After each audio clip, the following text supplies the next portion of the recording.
Manila Broadcasting Company. DZRH, member, kapisana ng mga broadcasters sa Pilipinas. Naman ng kapisana ng mga broadcaster ng Pilipinas, ang Lifetime Achievement Award kay Tiadeli. At ngayon, 50 taon nang sumasahim papawid, buong pagmamalaking inihahandog ng Manila Broadcasting Company ang kasaysayan sa mga liham kay Tiadeli.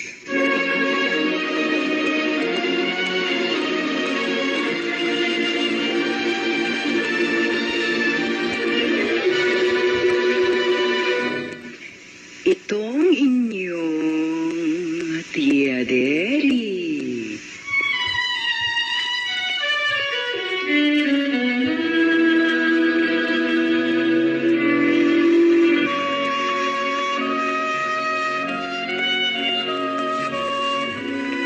Kumusta, mga ginigiliw kong tagapakinig? Narito na naman po kami sa pagsasadula ng mga pangyayaring lumikha ng suliranin at bagabag na humitik at naging mahalagang bahagi ng buhay. Mataos naming layo ni magdulot na ikagagaan, kundi ng tuluyang ikapapawi ng hapdi at kirot, ng pagdurusa o agam-agam. Sa huli, ako po'y mag-uukol lang na ikling panukala o kuro-kuro na sana'y makasiya sa may-ari ng salaysay, makaaliw sa marami, at kapulutan ng aral ng ibang ang isip ay hinilam ng nanghinang kalooban at nagkulang ng tiwala sa sariling kakayahang bathi ng pagsubok ng kapalaran. Ito po ang kasaysayan sa mga liham sa inyong Tiadeli.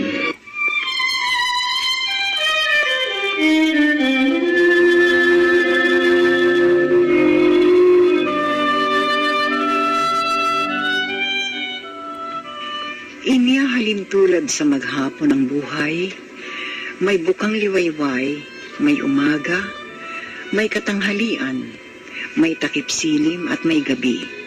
Sumasapit kanino man.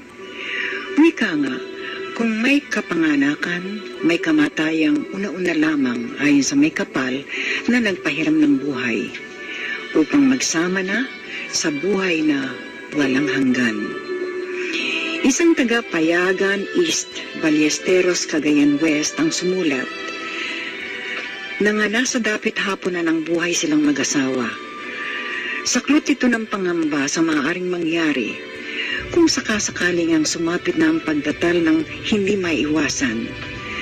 Tatawagin natin ang may padala ng liham sa pangalang Lucina.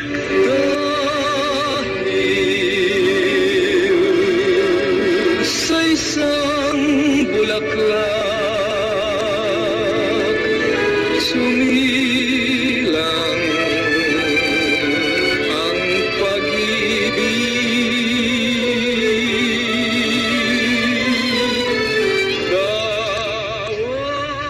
Dear Tiadeli, 60 taong gulang na po ako at ang mister ko ay 64 na taon na.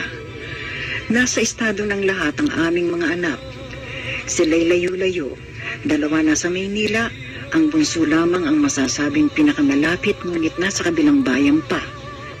Sa gulang naming ito, hindi kami umaasa sa kanila.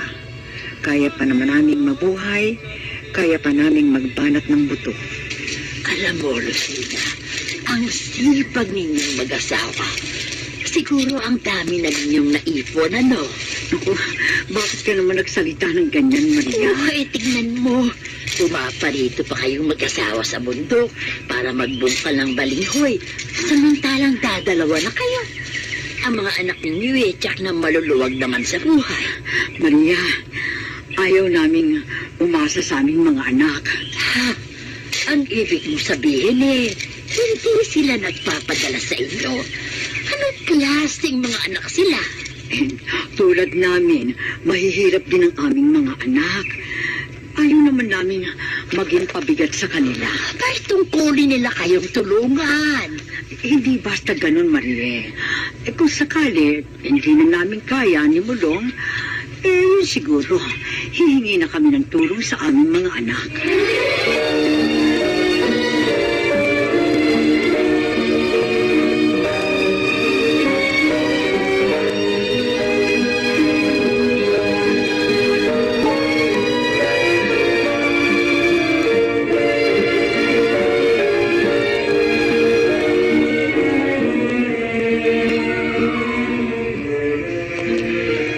Rosina, kung wala na ako, sumama ka sa mga anak mo. Tumigil ka nga, Mulong, ha? Ano na naman ba yung drama mo? Sinabi ko naman sa iyo, sabay tayong mamamatay. Nararamdaman ko, mauna ako sa iyo, Rosina. Kung ano-ano yung nasa utak mo, ay alisin mo nga yan. Manong magdasal ka at nang mawala yung mga negatibong iniisip mo. Totoo naman yun. Hindi totoo. Mahal, sige, matulog ka na. Tatalikuran na kita nang makatulog ka na. Pumikit ka na. Rosina, Che, ipikit mo lamang ang mata mo. Matulog ka.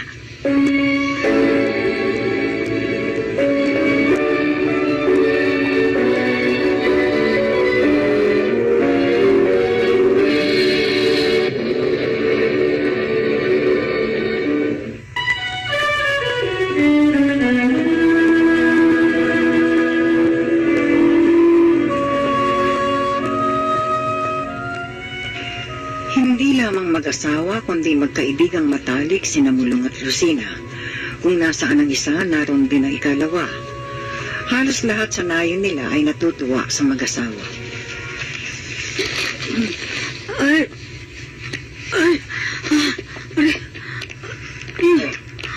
bakit?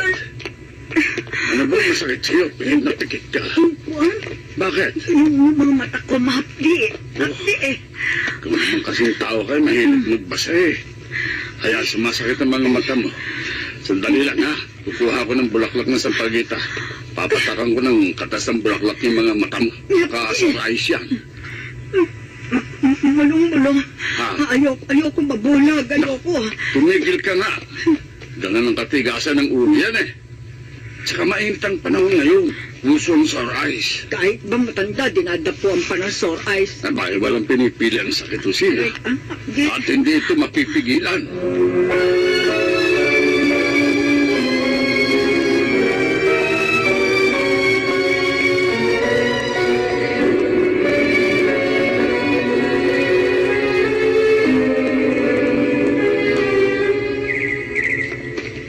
Nasaan ba yun? Saan ko ba nailagay yung kutsilyo mo? Nasaan nga ba? Aray ko. Nahiwa ako. Ang sakit. Aray ko. Ano ka ba naman? Ay, Kanina pa kita tinitignan na. Nag-aapuhap ka dyan ng kutsilyong nasa tabi mo. Naawakan mo sa talim. Hindi mo ba tinitignan ang ginagawa mo? Sandali lang, sandali. Kukuha ko ng dahon ng kakawatit. Itatapal ko sa sugat mo. Mulong. Bakit? Ano bang nangyayari sa iyong tao ka? Nahihirapan ako. Anong nahihirap? Parang ang labo-labo ng palingin ko. Ano? May pagkakataon. Aninag na lamang ang nakikita ko. Hindi.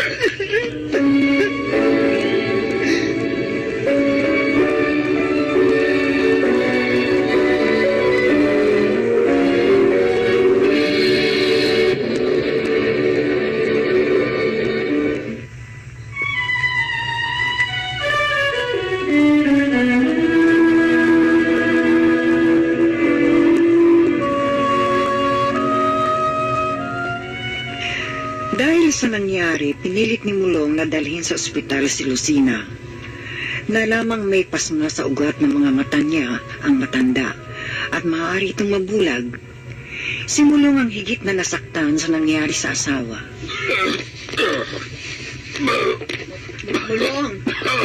Mulong, bakit ha? Bakit ka dumuduwal? Ano ba nakain mo, ha? Mulong? Sigmura ko, Lucina. Masakit? Bulong! Bulong! Huwag ka namang iiyak. Wala nga naman to. Malapit lamang ang katapat mo. Kasi mabubulag na ako. Ikaw naman, magkakaroon pa yata ng usin. Hindi totoo yan. Maliwanag bang mata mo? Maliwanag, Bulong. Ay, mabuti. Bulong!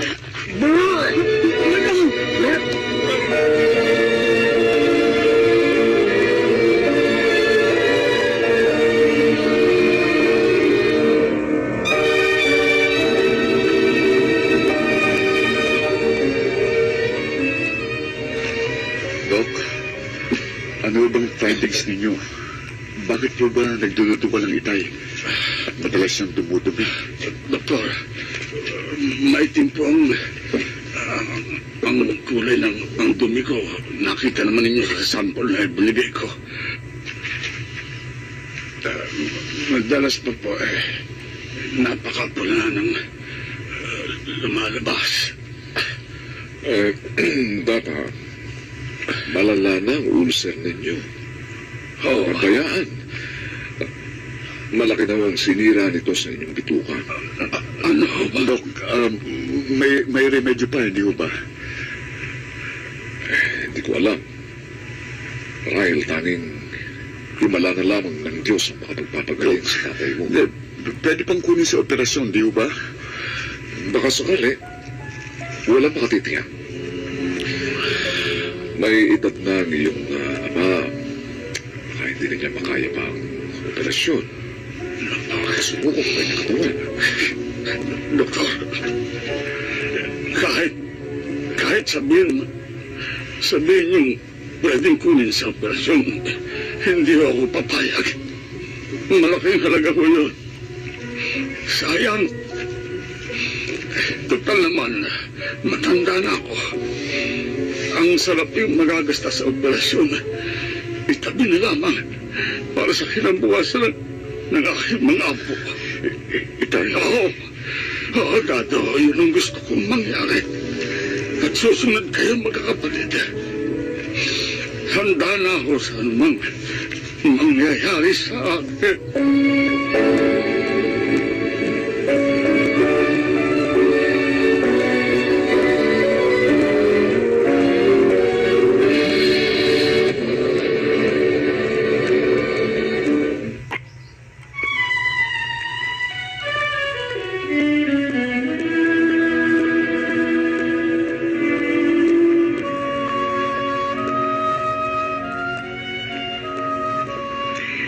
Hindi na pumayag si Mulong na maopera, kaya binigyan na lamang siya ng reseta sa kirot na nararamdaman.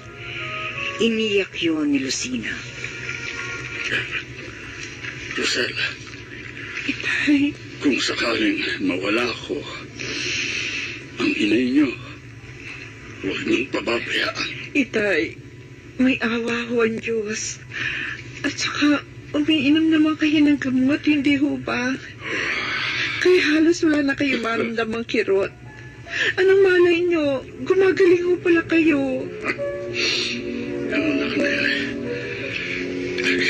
Hindi naman ako takot mamatay. Kaya nga lamang, nag-aalala ako para sa inyo. Kapag nawala ako, tiyak, iiyak ng iyak. Hindi ho kayo mawawala sa buhay namin, Itay. Rosel, Kaming lahat magdarasal para sa inyong pagaling. anak, sa kamatayan ko, makakakita muli ang inyong inay. Muling liliwanag ang kanyang mga mata. Itay, Kaya, kung maaari lamang, pupunin ako ng Diyos ngayon. Ngayon na. Naglilin ako.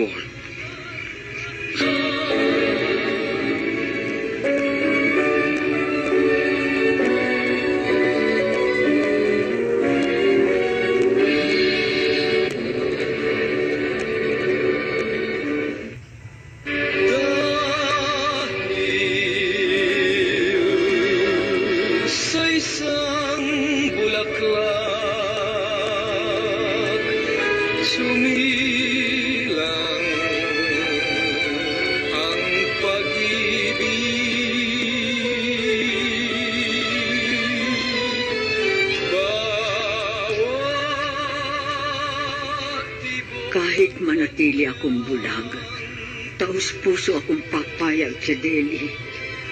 Huwag lamang mawala ang lalaking nakasama ko sa buong buhay ko.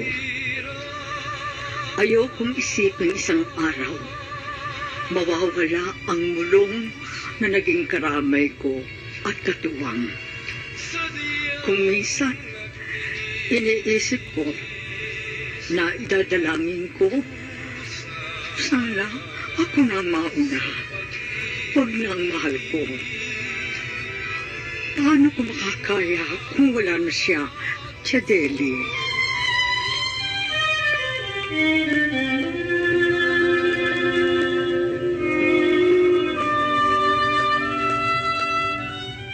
Sa tinawag nating Lucina, ito po ang ating maitutugon sa kanyang liham. Ang patalim nakatatakot habang ito'y nakaamba.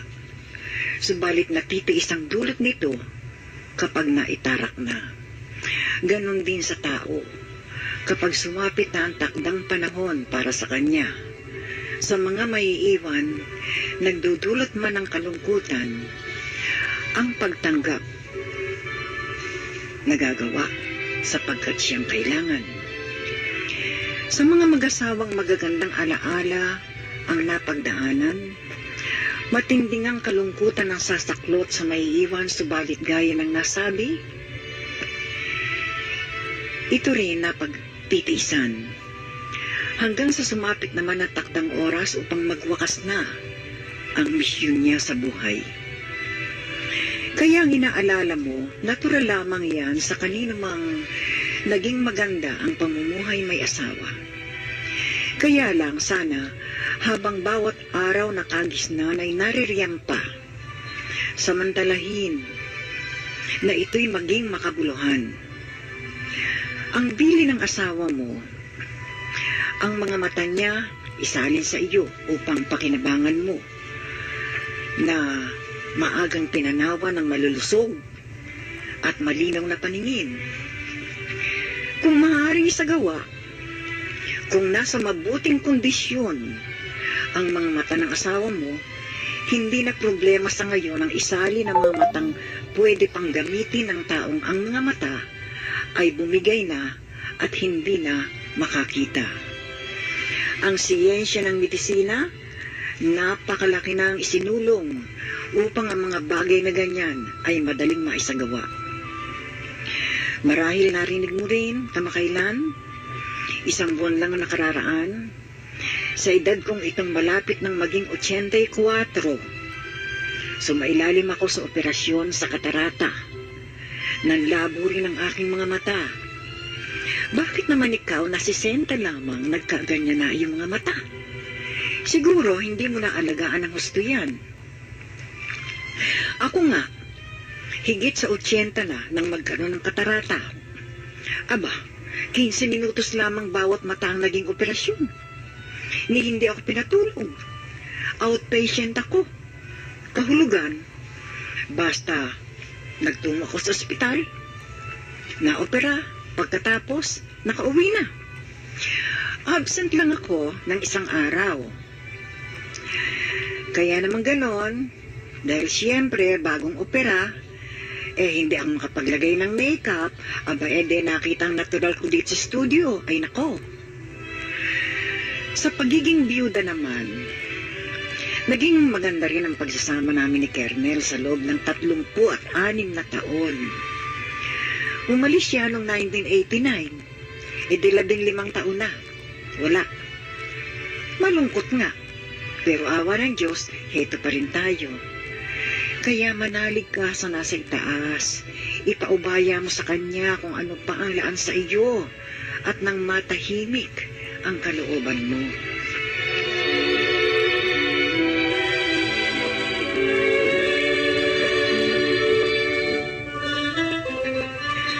Aral sa ating sinatulang kasaysayan, lalo na sa mga nasa kabataan pa, tandaan, kayo man ay tatanda, kaya huwag abusuhin ang kalusugan, alagaan ito, at nang hanggang sa tumanda ng tumandang tandang-tanda, manatiling nasa kondisyon ng katawan. Sa mga nasa katandaan, pinakamasarap ang maging buhay. Sana bawat araw na pahiram ng puong may kapal, gawing makabuluhan at isiping ito ay bonus. Bonus ng nagkaloob sa atin ng nagpahiram sa ating buhay.